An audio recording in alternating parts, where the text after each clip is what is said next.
Peace and blessings. It's your girl Rhonda the Light coming on here to tell you why quit now. You're so close. You're so close. It's almost like you running and you running a 200-yard dash. And all of a sudden you getting so close to the finish line and you got other people that you're racing with, okay? Right before you get to the finish line, you say, I quit. I can't do this. But you was this close. You was this close to finishing. Why would you wait until you you started your business? You started your ministry, you started your organization, you started all of these things. My question to you is, what is the reason why you even started in the first place? Was it because you was trying to keep up with someone else, or it was just a good idea, it was just something to do, or what was the reason why you started in the first place? Granted, there are some people that it may be, I'm going to use a relationship. There may be somebody that you've come into contact with, and you're in a relationship, and you're in a strong relationship, and all of a sudden you started seeing things, things started to unveil in your life, and uh, the person was not who they portrayed to be, and they started out real strong with doing things to get you to play with your mind or to play with your heart, because they knew exactly what you liked, so they knew the things to do, and then as soon as they got you reeled in, they stopped. Okay, why even waste? That's time wasted.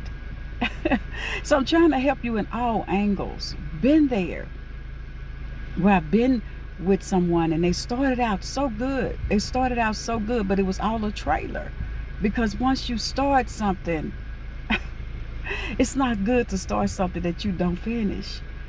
It goes for a lot of things, not just relationships, your business, your ministry, your organization, even with your friends. Like, you start out real good with your friends, y'all getting along, everything is going good, and all of a sudden you turn into this, well, you was already this person where you just kept up so much confusion, and because you just want to reel them in for whatever reason.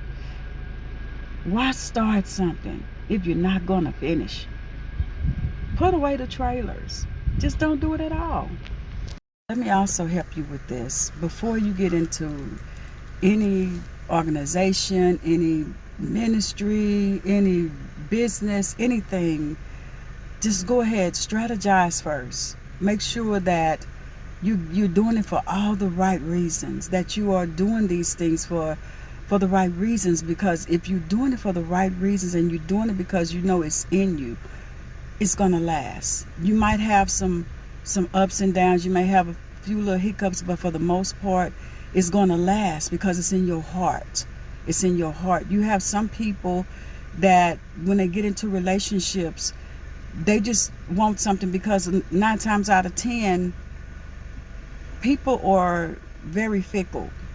People want what they feel like they can't have, but once they get it, they no longer have the same desires, because the desire and the thoughts and all that was all wrong.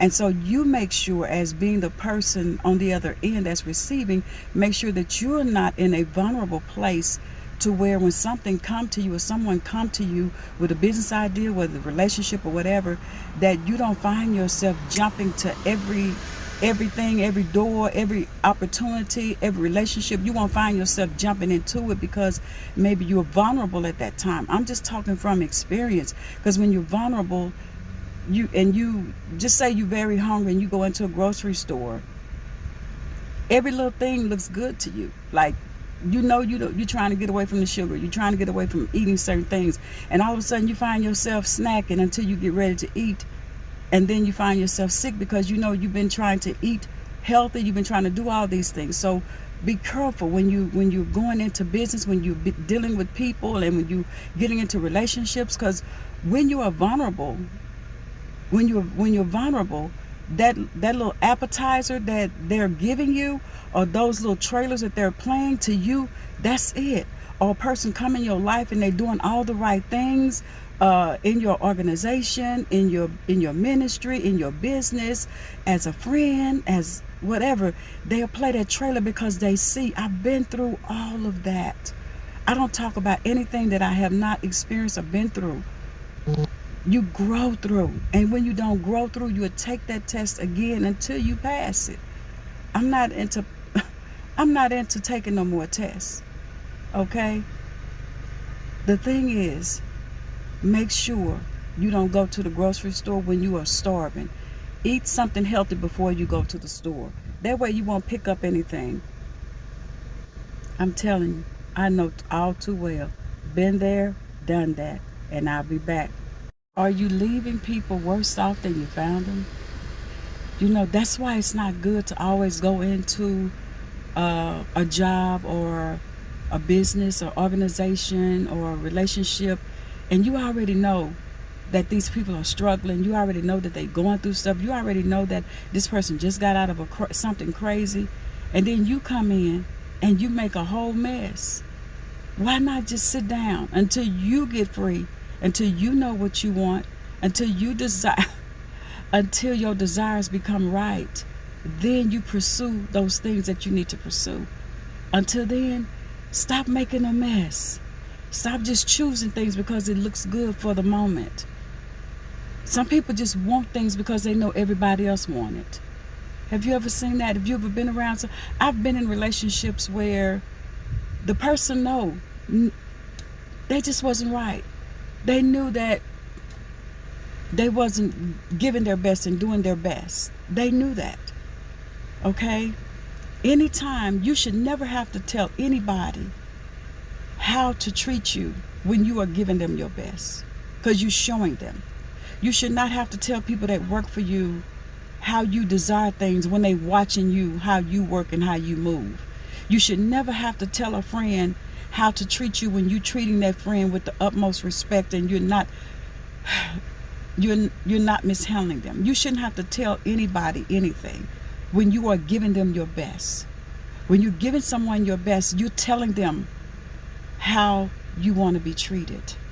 And then on the flip side of that, if you're allowing them to disrespect you, if you're allowing them to treat you any kind of way, you're also showing them that you don't love yourself, that you don't value yourself, that they can throw you anything and you're satisfied with that. I've been in everything that I talk about. I've been there. I've been there.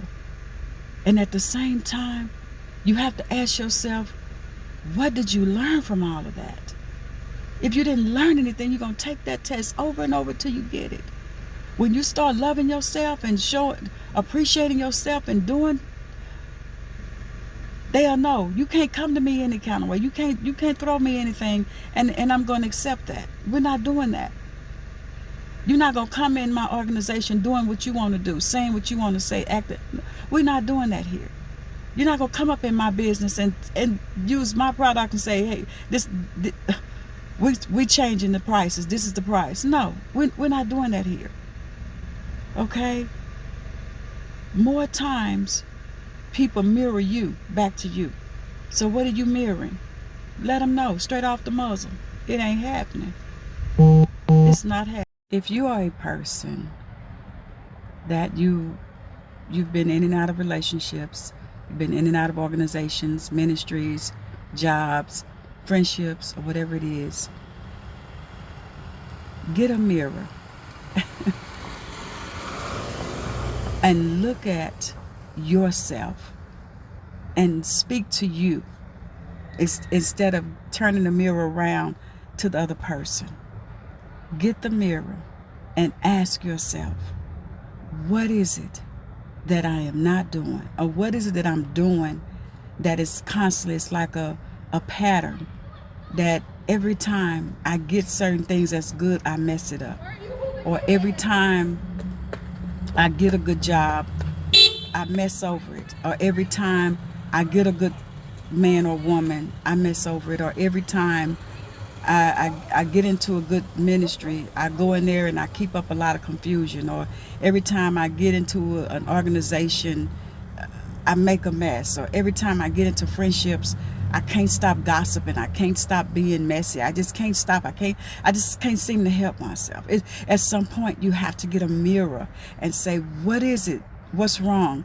And check out your own patterns and see what, why, and how in the world can you keep repeating the same things, even if you're a person to where you keep attracting the same, you keep attracting the same people. At some point you got to look at your own pattern and say, wait a minute, I'm noticing my patterns, that I keep attracting these type of people.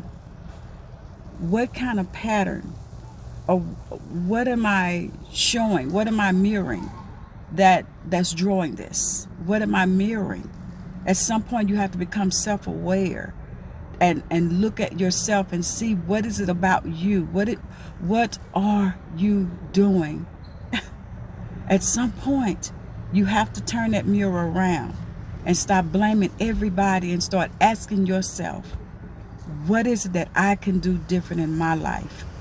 What is it? What have I been doing wrong all these years? It's like a pattern that I keep rehashing, the same pattern. Something has to change.